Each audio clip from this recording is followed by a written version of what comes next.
안녕하십니까. 반도체 소식을 전하는 고독 달팽이 김석준 소장입니다. 날씨가 많이 뜨겁습니다. 이제 휴가도 많이 가시는데 삼성전자가 최근에 HBM에 대한 소식이 잘 안 나옵니다. 거기에 대한 제가 방송을 한번 했었고요. 다행스러운 거는 평택 캠퍼스의 P4 페이지 4에 대한 전자공시가 삼성물산, 삼성 E&A, 삼성중공업이 떴습니다. 그리고 7월 25일 날 협력사들이 입찰 서류가 들어갑니다. 그리고 이제 현장 설명회, 그 다음에 입찰이 이루어지고 본 입찰에 들어가면서 아마도 한 8월 중에는 이제 그 인원이 초기 인원이 투입이 되면서 진행이 될 거고, P5도 제가 들은 얘기가 있는데 아직까지 하반기에 아마 준비를 시작해서 내년 초에는 시작하지 않을까 이렇게 예상이 됩니다. 오늘은 삼성전자가 HBM3E 퀄 테스트에서 실패하는 원인, 문제는 D램입니다. 후공정이 아닙니다. 결국은 삼성전자가 전공정인 D램에서 이 뚜렷한 그런 그 제품을 만들지 못해서 이런 어려움을 겪습니다. 거기에 대한 얘기를 한번 해 보도록 하겠습니다. 삼성전자 HBM3 엔비디아 퀄테스트 실패 원인 분석입니다. 핵심 원인은 원A 공정입니다. 원A 공정은 한 2020년부터 이렇게 그 DDR5가 나오면서 원A 공정이 이렇게 됐는데, 원A 공정에서부터 EUV를 적용을 했죠. 그래서 삼성전자는 HBM3E의 10나노 4세대 원A 공정을 적용을 했습니다. 경쟁사인 SK 하이닉스와 마이크론은 원B 공정으로 해서 더 나은 전력 효율과 발열 제어 달성을 했습니다. 그 결과 지금 HBM 시장을 석권을 하고 독점을 하고 2분기에는 어닝 서프라이즈 그냥 마의 9조 원대 영업이익을 달성을 하면서 떡상하고 있는 거죠. 결과적으로 삼성전자가 원A를 고집을 하면서 어떤 결과가 나왔냐면 엔비디아 요구 고성능, 그러니까 전력 효율이라든가 발열 조건 등을 충족하지 못해서 퀄 테스트의 실패를 거듭하고 있습니다. 삼성전자가 HBM3E에서 엔비디아한테 퀄 테스트를 공식적으로 3번 실패를 했습니다. 다 알려진 사실이죠. 삼성전자가 그러면 왜 원A 공정을 선택했냐는 얘기죠. 이제 거기에 대한 얘기를 합니다. 수율 안정화 및 원가 이제 경쟁력인데, 원B 공정은 기술 난이도와 수율 불안정 문제로 존재가 별로 없어요. 제가 몇 번 얘기를 한 것 같은데 삼성전자에게 원B D램은 잊혀진 존재입니다. 그래서 제가 밑에 이제 소제목으로 한번 달아서 삼성의 원B 공정은 실패한 D램인가? 대충 그렇습니다. 그래서 원A는 상대적으로 성숙된 공정이라서 양산 안정성이라든가 낮은 원가라든가 규모의 경제를 이뤘기 때문에 삼성전자는 원A를 그냥 밀었던 거죠. 그래서 거기에서 실패를 해서 원C 공정으로, 그러니까 원A에서 잘 안 되니까 원C로 간 거예요. 원B는 거의 잊혀진 존재이기 때문에 그런 거예요. 그래서 원C로 해서 퀀텀 점프를 하려고 하는데, 원C도 지금 실험실 수준에서는 수율이 한 50% 됐다 이렇게 얘기하지만, 양산 단계로 가려면 수율이 최소 60% 이상이 돼야 되기 때문에 아직까지 완성된 건 아닙니다. 그래서 삼성은 원B를 건너뛰고 원C 공정을 적용을 하겠다 이렇게 했는데, 아직까지 원C가 마무리가 안 돼서 HBM4의 샘플조차도 안 나가고 있습니다. 그래서 삼성은 원A로 HBM3E를 커버를 하고 원C로 시장을 한번 뒤집어 보겠다 했는데, 아직까지 삼성의 의도가 이렇게 결과로 나타나지는 않습니다. 왜 원B 공정을 못 썼을까요? 기술적인 한계죠. 그래서 원B는 개발이 지연되고 수율 확보에 실패했습니다. 실패한 D램입니다. 당시 시점에서는 HBM3에 적용할 만큼 기술 성숙도가 부족했습니다. 그래서 올해 2월, 3월에 원A인지 원B인지 막 이렇게 헷갈려가지고 삼성에서 전영환 부회장이 이 디램을 재설계를 한다, 막 수정한다 그럴 때 원 A냐 원 B냐 막 헷갈렸는데 원 A입니다. 원 B를 설계를 다시 한 적은 없는 걸로 알고 있습니다. 전략적인 판단이죠. R&D 자원을 원 C에 집중하기로 하고 원 B를 포기를 하고 원 A로 HBM3를 어떻게 커버를 해보려고 그랬지, 이렇게 커버를 하려고 했었던 거죠. 근데 이게 안 됐던 겁니다. 그래서 지금도 HBM3E에 대한 소식이 없습니다. 그래서 원비를 건너뛰며 시간과 자원을 절약해서 원C에서 추격차를 노리겠다. 하여튼 뭐 구도는 좋습니다. 구도는 좋지만 성과는 없습니다. 결과적으로 악수가 됐죠. 결과적으로 악수가 된 겁니다. 그러니까 사람이 좀 다급하고, 회사도 마찬가지입니다. 다급하고 막 이러다 보면 실수를 하거든요. 그래서 AI 반도체 발열, 전력 요구치가 급상승하면서 원웨이 기반으로서 대응이 불가능하다, 이렇게 결론이 나버린 겁니다. 그래서 지금 8단이든 12단이든 HBM3E에서 NVIDIA 콜 테스트는 일단은 실패를 했다. 그 다음에 또 한 가지, 이건 전공정이요. 후공정에는 세메스의 HBM TC 본도에서도 실패를 했다, 이렇게 인정할 수밖에 없습니다. 그래서 원웨이 공정 개선만으로는 한계다. 결국 콜 테스트를 탈락하는 그런 결과를 가져왔던 거죠. 그런데 SK 하이닉스하고 마이크론은 원 B를 가지고 HBM의 주도권을 앞서가고 있는 거죠. 향후 전망을 한번 살펴볼까요? 삼성전자가 원C 공정에서 기술 돌파구를 찾을 경우 HBM4부터 콜 테스트 통과 가능성이 있다. 참 글은 이렇지만 현실적인 이러지 못하죠. 왜냐하면 삼성전자가 지금 HBM4의 샘플을 아직까지 내놓지 않고 있어요. 그래서 이 제가 삼성전자에 대한 뭐 HBM이라든가 이런 것을 많이 올리는데, 삼성전자의 HBM3E 그 다음에 HBM4 이런 거를 사진을 정말 올려보고 싶은데 삼성에서 제공하는 거는 그래픽밖에 없습니다. 제가 반도체 대전에서 갔을 때도 코엑스에서 한데 가봤을 때도 SK 하이닉스에는 실물을 다 봤습니다.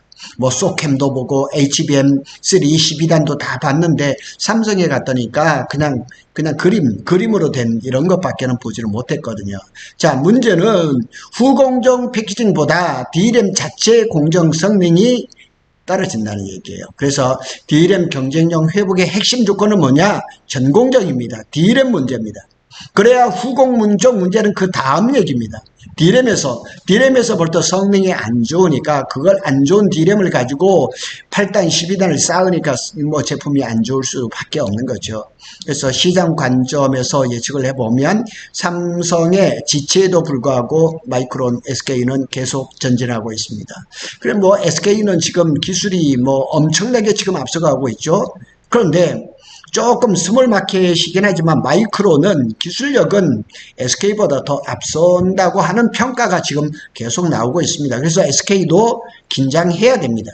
그래서 3사 모두 생산량 확대 시 내년 이후 공급 과잉 뭐 이런 얘기가 나오지만 SK 하이닉스가 2분기 실적 발표 컨퍼런스 콜에서 AI 수요는 견실하다, 이렇게 평가를 한 것을 볼 수가 있습니다. 단기적으로 긴장 상태입니다. 중장기적으로는 공급 경쟁이 심화될 가능성이 높습니다.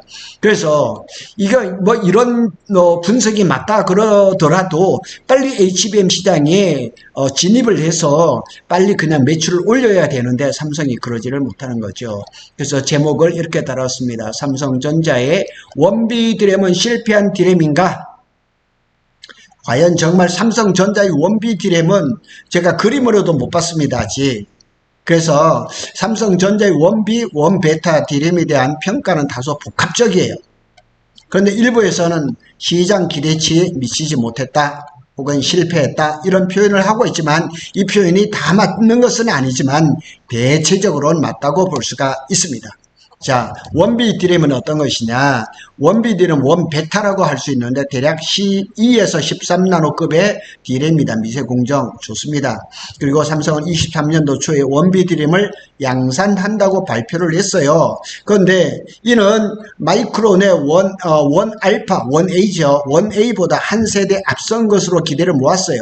항상 삼성은 먼저 시작을 해요. 그런데 원 A부터 항상 먼저 시작을 했고 EUV를 먼저 적용을 했지만은, 자꾸 제품에서 하자가 발생한 거죠. 그래서 원비 D램의 실제 시장 성과는 시장 출시가 지연이 됐죠. 삼성은 원비 D램을 23년도 초에 양산한다고 했지만 실제 대량 공급은 예상보다 많이 늦었습니다. 같은 시기에 마이크론은 원비 기반 LPDDR5X를 애플, 퀄컴 등에 납품하면서 시장을 선점하기 시작했던 거죠. 마이크론은 원비를 EUV 안 썼습니다. EUV는 23년에 도입해서 24년부터 썼거든요. 그러면서 마이크론이 EUV를 늦게 도입을 하면서 D램 설계에 굉장히 공을 많이 들였죠. 그러면서 어떤 것을 얻었냐면 기술력이 굉장히 일취월장했던 그런 경험이 있습니다. 자, 수율 및 기술 완성도도 문제죠. 일부 보고에 따르면 원비 D램은 수율이 낮고 전력 효율 및 성능 향상폭이 제한적이었다. 그러니까 원 A에서 원 B로 넘어가면서 굉장한 기대를 가졌지만 생각한 것보다는 수율이라든가 전력 효율성이 안 나온 거죠. 이에 따라서 고객사들이 채택이 더뎠고 실제 매출 기여도는 미미했고 이런 분석이 이렇게 저도 원비를 본 적이 없어요. 그림으로도. 마이크론은 EUV 없이도 원비 D램을 안정적으로 양산을 했다니까요. 근데 원비는 SK 하이닉스는 EUV를 썼어요. 그렇지만 마이크론은 끝까지 안 쓰다 24년부터 썼거든요. 하여튼 그러면서 기술이 많이 일취월장했고 SK 하이닉스는 HBM 중심으로 전환하여 수익성을 극대화했죠. 반면 삼성은 원비 기술로 승부를 어떻게 해보려고 했는데 만일 삼성이 원비가 그래도 어느 정도 됐었다 그러면 HBM3E 8단 12단에서 지금까지 콜을 통과를 하지 않았을 거예요. 통과했을 거예요. 지금 이렇게 어렵지는 않았을 거란 말이에요. 자, 그러면 원비 D램은 실패한 D램인가? 기술적으로 실패라고 보기는 어렵습니다. 미세공정 도입은 어려운 도전이며 삼성은 여전히 기술 선두 그룹에 있어요. 글로벌 브랜드 그 파워에서도 여전히 1등이거든요. 반도체에서도 썩어도 준치라고 아직까지 글로벌 탑이지만은 실제적으로 이게 깊은 데에 들어가 보면 아니라는 얘기죠. 시장성과 전략 측면에서 기대는 못 미칩니다. 출시 지연, 수율 문제, 낮은 고객 채택률 등으로 해서 상업적으로는 실패. 이게 맞습니다. 상업적으로 실패했다고 하는 이 분석이 맞을 겁니다. 그래서 원비가 잘 됐으면은 8단 12단 HBM3E에 채택이 됐겠죠. 그러나 못했어요. 삼성의 전략을 전환을 합니다. 최근에는 HBM3E에는 집중하면서 원비 D램에서 미비점을 만회하려는 모습이 보이지만은 원비를 HBM3E에다 넣는다? 그런 얘기는 없습니다. 그리고 HBM3E는 하여튼 있는 걸로 해서 어떻게 마무리를 하고 HBM4에서 역전을 하려고 하는데 SK 마이크론에 비해서 아직까지는 모자랍니다.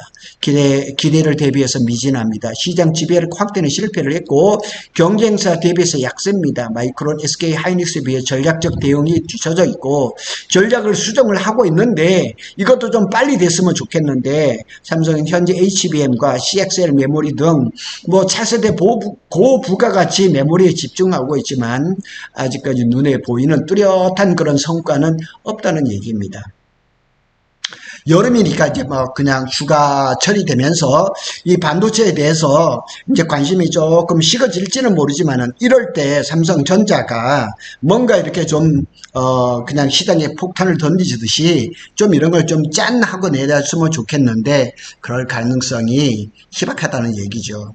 삼성전자가 HBM3 8단 12단에서 콜 테스트를 실패하는 가장 근본적인 원인은 뭐냐? 문제는 D램입니다. D램을 잘 만들었더라면 근데 원A를 가지고 설계를 그냥 이렇게 바꾸고 개선을 해서 이렇게 도전을 하는데도 공식적으로 3번을 실패를 했거든요. 그래서 다시 들어갔습니다. 다시 들어갔는데 이게 다시 나오려면 적어도 한 9월 아니면 9월 이후나 돼야 되는 거거든요. 그 사이는 지금 삼성 HBM에 대한 얘기를 할 거리가 사실은 그게 많지 않다는 사실입니다. 오늘 고독 달팽이는 삼성전자가 HBM3E에서 콜 테스트에 실패하는 원인이 뭐냐? 문제는 D램이라는 사실. 그걸 오늘 말씀을 드렸습니다. 고독 달팽이는 삼성전자와 SK 하이닉스의 반도체 소식을 빠르게 전해드리고 있습니다. 감사합니다.